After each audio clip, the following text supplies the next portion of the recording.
the book of Daniel, it implies that there's going to be some kind of a peace covenant with Israel, which will set off a 7-year period, which corresponds to the Great Tribulation period leading up to the second coming of Jesus, in which there will be beginning with some kind of a covenant agreement with Israel, some kind of a peace agreement.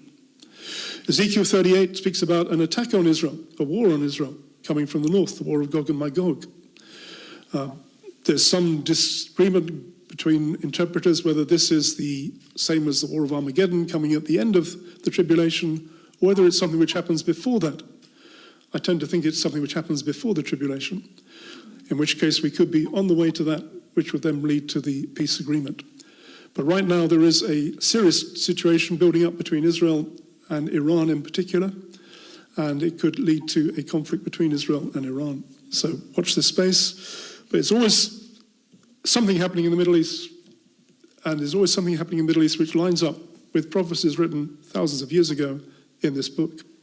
And they're leading up to the second coming of Jesus, when Jesus will come back as the King of Kings and the King of Israel, and will take up his rule from Jerusalem, as it says in Zechariah and also in other parts of the Bible.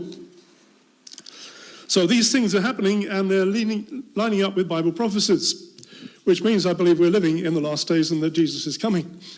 How long we have, only he knows, and I'm not going to give you any dates, but we're seeing things happening which are lining up. And that's why it's important that we keep our eyes on the Word of God.